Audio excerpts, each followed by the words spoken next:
i-reiterate ko lang, Mr. Chair, yung reminders no, na hindi magsabi ng pagmura siguro kasi sanay po yung nakaraan kahit po sa Senate hearing may mga ganun. Ano?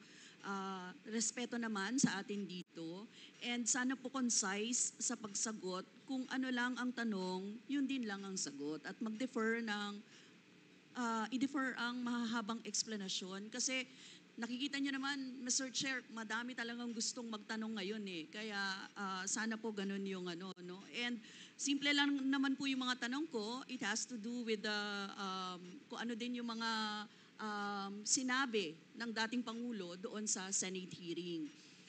Yan, Mr. Chair. First, yung observe decorum. Tapos, syempre, tulad po ng sinabi ni Chairman Abante, hindi po tayo mangingimi na mag-point of order kapag nilabag po itong mga ito. Yun. Now, Mr. Chair, I would like to direct my questions, Mr. Chair, to Rodrigo Duterte. Mr. Chair, noong October 28, sinabi ni dating Pangulong Duterte under oath sa harap ng Senado, and I quote, I and I alone take full legal responsibility sa lahat na nagawa ng mga pulis. Pursuant to my order, ako ang managot. At ako ang makulong, wag yung pulis na sumunod sa order ko. Ang tanong natin, Mr. Chair, the families of innocent extrajudicial killing victims are present. Yun po yung pinagsalita nyo kanina. So can the former president look them in the eyes and say once more that he takes full legal responsibility for the deaths of their loved ones, Mr. Chair?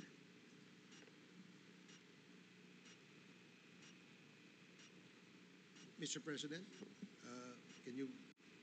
What's the question? What is the question? Can you repeat the question? Mr. Chair, sinabi niya po na full responsibility. So, Mr. Chair, totoo ba yan? Correct. Very correct.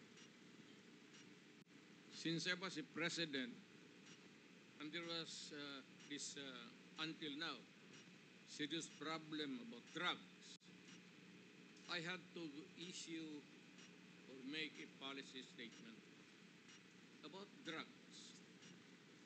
At all that happened, yung nangyari pursuant to my order to stop the drug problem in this country, akin yun. Akin na akin yun.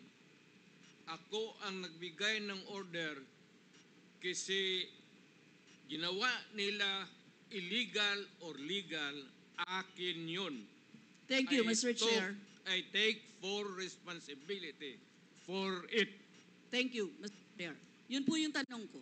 Yung families of innocent extrajudicial killings, kayo din. File the case in court. Mr. Walang Chair. problema. Nandiyan ang korte. Yes, Mr. Chair. Second question ko. Responsable kayo kasi polisiya nyo yun.